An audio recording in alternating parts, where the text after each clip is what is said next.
What's up? Welcome back, Tube Nation. Ooh, what if I fuck with the bob? This is so like 80s, 90s coded. I look like that girl from 16 Candles and Breakfast Club. She's also in Home Alone, I think. You know what I'm talking about? Anyways, I am here to show you how to achieve this lovely hair that I got on my noggin. Don't be straight away from the reality. My hair is dry and crunchy. Y'all hear that? That's crunch.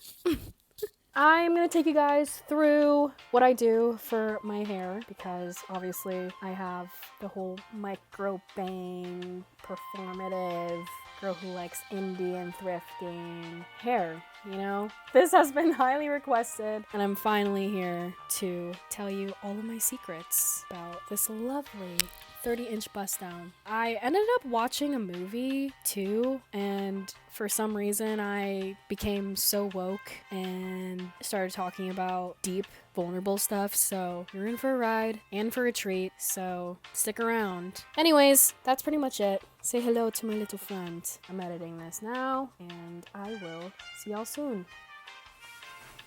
Hey freaks. I decided to take a shower, you know, because A, had a crash out today, 2, spiraling, 3, what more better way to cure a spiral crash out with a nice hot shower? Right guys? Right guys? Everyone in the back, right? Now, I am here today to tell you how I do my beloved classic cam hair. You know, with the little micro bang, big summer blowout, you know, with the most dead hair ever. So it is now 5:48. It is officially December 1st. It's time!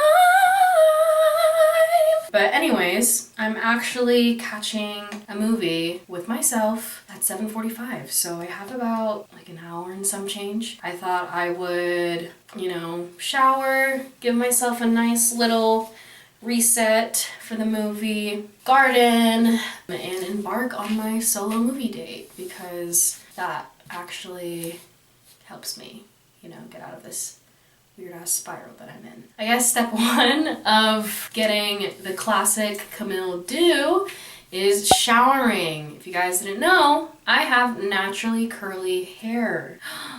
Shocker. I'm pretty sure everyone knows this by now.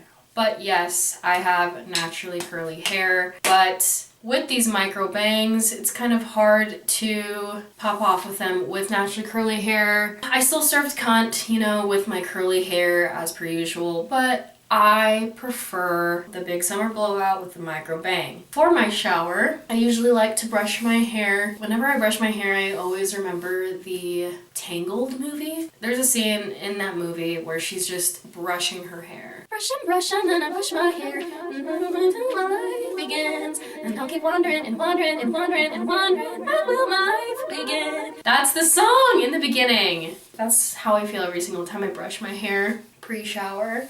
Basically, after you brush and brush and brush your hair, I usually massage my scalp because I'm trying to get my scalp health up because that truly helps the growing process. And if y'all know me, hair just takes a really, really, really long time to grow. I also have thinner hair, so it might look misleading at points, but I promise I have thinner hair. One of my biggest insecurities is any scalp showing. If I like turn around and there's just like this big ass bald spot. And usually I have some sort of rosemary oil to like rub in to my scalp because that is also supposed to help out your scalp health. God, how many times can I say scalp in one video? But I don't have any right now and I've been out for the last couple months, so I just haven't had the energy to make my own rosemary oil, which I really want to do because I feel like every single rosemary oil that I do purchase, it's just, come to find out, not really good to your hair. Good for your hair. Whenever I decide to make rosemary oil, that's when I will be using it on my scalp. But if you do have it, feel free. But if not, just massage your scalp, you know, open up your follicles. Think of it as like dead skin. At least that's what people have like told me. Probably look really, really crazy just rubbing your hair and your head sporadically, but honestly it feels really good. It's like someone's giving you a scalp massage, you know? Just imagining somebody else's hands running through your hair.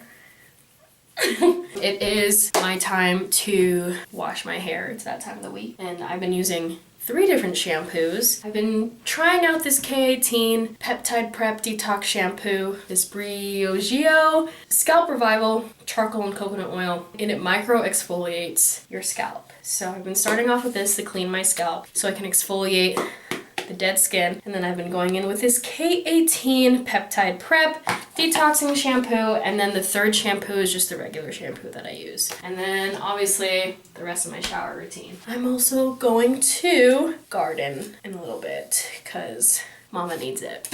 That's the sitch. All right, report back in just a few. Bye.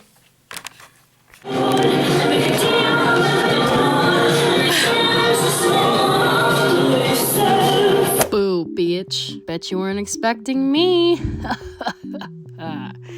Welcome to the voiceover portion, you guys. What is up? As you can see, I'm scrunching and I'm using 3 products, starting with this Olaplex Dry Mist.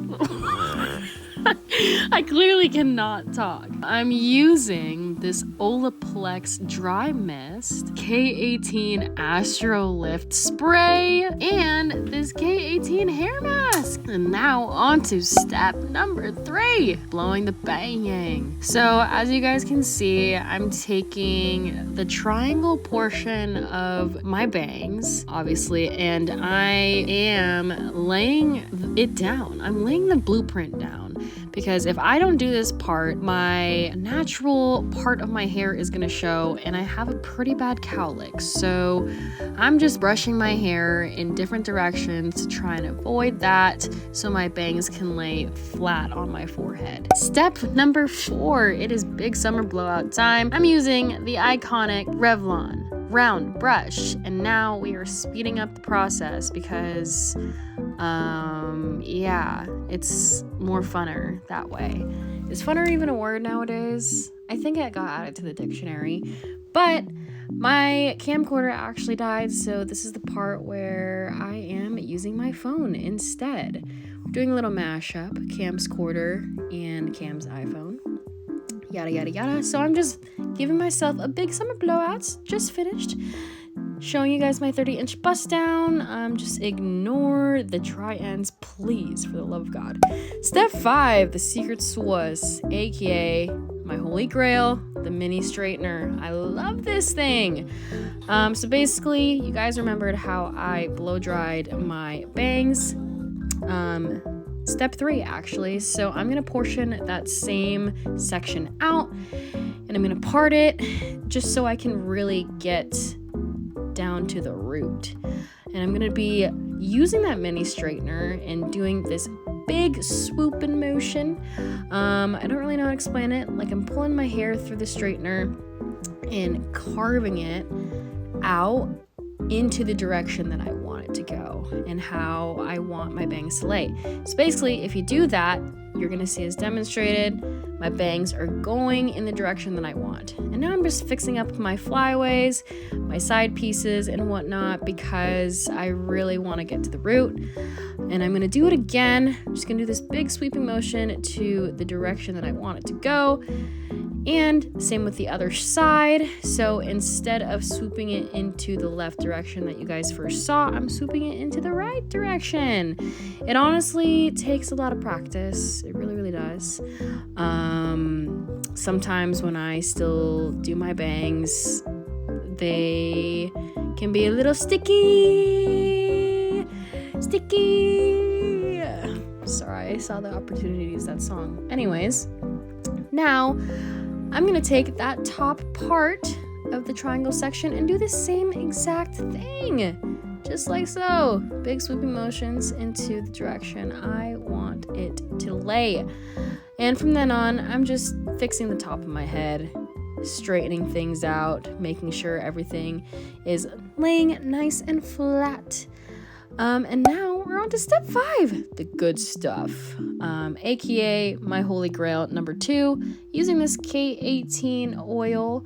It really is so lightweight, and it doesn't make my hair greasy, and a little goes a long way. So I'm just perfecting my bangs and whatnot, making sure everything looks nice and perfect for you. And as you guys can see, she's looking good. And that's basically the hair tutorial, you guys. Don't I look so pretty? Yes, that's the only answer. Anyways, I ended up watching a movie, and now you're gonna see me be quite emo. So yeah, enjoy the rant. Oh my god, guys, I just had an epiphany. The concept of reading your journal and your past entries, and as you're reading them, you're like, dude, I feel so much for my past self, or my younger self. Like, that version of myself doesn't know what the fuck she's in for. You know what I mean? I just have so much compassion and empathy for my past self. Like, giving you guys context. Hold on, let me paint a picture for you guys. I am post Wicked 2 for good. It is currently 10:55 p.m. on a Monday, right? Monday, yes. It's December 1st, and I'm sitting in my car, and for some reason, I had an itch to watch my old YouTube videos. I mean, I just posted one about the Aries harvest moon, and now I'm kind of in the process of filming another one, so I'm kind of hyper-focused on my content that has been on YouTube, and I've just been kind of rewatching them one by one. I just watched the one where I bleached my eyebrows, and I then watched the one where I went to Hawaii for the first time, then on a solo trip to San Francisco shortly after. And I'm sitting here in my fucking car thinking about how beautiful it was, seeing how ambitious and curious I was at 19 and 20 years old, and 24 me, aka me now, present day, is just, I just want to hold baby Cam in my arms and tell her to enjoy every single moment and buckle up, baby, because 4 years into being a baby adult, I've just learned so much and experienced so much, but feel like I'm spiraling at the same time. And the older that I get, the less I know myself. Like, you know what Taylor Swift was saying in that fucking song with Phoebe Bridgers? Fever, the kind of something you know at 17. Like, that song in itself where she's just talking about basically what I said. The older you get, the less you know about yourself. It's just crazy. It's just crazy how much fucking attitude I had at that age, and doing things on my own and experiencing things despite having fear. I don't know. I'm just like, damn, Cam, you kind of lost some of that. And you're now in this like weird shell of a person, like weird phase where suddenly I'm getting vulnerable, guys, and real and honest, because fuck it. Like, I am at a point in my life where I feel like I'm at the same point that I was when I was 19 and 20.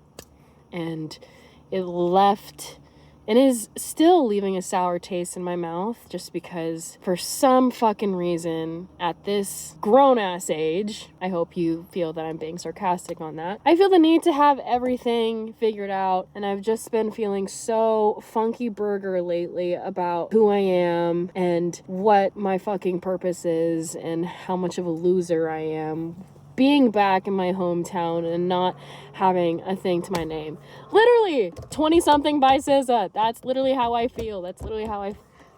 Anyways, I just felt so embarrassed and felt even social media and being on my phone was consuming me and like blocking me, and just watching myself on YouTube at that baby age, feeling so curious despite the shit that she was going through and she was creating still. Bruh, that fucking changed my brain chemistry for some reason. Baby Cam is inspiring me. and it's so sentimental and soft and goddamn. Anyways, that was my rant. I hope you enjoyed.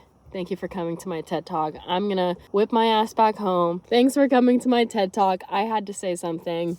These are my bangs post-movie. My hair eventually just kind of does its own thing and curls up and waves the longer, or as the day goes by, I guess. That's it for the video, guys. Thanks for coming. I'm logging off, and I hope you enjoyed this vlog. This has been Cam's quarter versus Cam's iPhone. We had a special collab today with Apple. Anyways, bye!